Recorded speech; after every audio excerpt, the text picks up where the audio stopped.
Surprise. Surprise পেতে কার না ভালো লাগে, আর সেই সারপ্রাইজটা যদি একদম মনের মতো হয় তাহলে তো আর কোনো কথাই নেই। আসলে দুদিন আগে মেলায় গিয়েছিলাম, তো সেখানে গিয়ে শ্রীয়ের একটা ওই রান্নাবাটির সেট দেখে বায়না হয়েছিল, কিন্তু বাড়িতে আরও একজোড়া ওরকম সেট থাকায় তো আমি সেটা নিতে দিইনি। তো সেই কারণে বাড়িতে এসে মুন্নার কাছে আবদার হয়েছিল রান্নাবাটির সেটটা কিনে দেওয়ার জন্য। তো মুন্না সেইটাই কিনে এনেছে। তো সেইটা দেখে আনন্দই তো ভরপুর।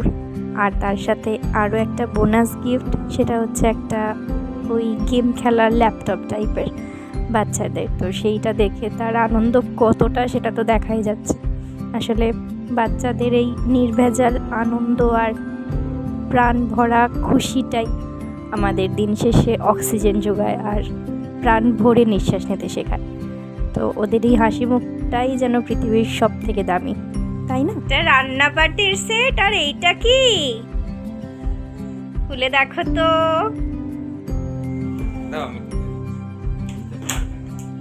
আর সেই কারণে ওদের চাওয়া জিনিসগুলো সঙ্গে সঙ্গে না দিয়ে এইভাবে একটু গড়িয়ে দিলে ওদের আনন্দটাও দ্বিগুণ হয়ে যায়, আর তার সাথে আমাদেরও।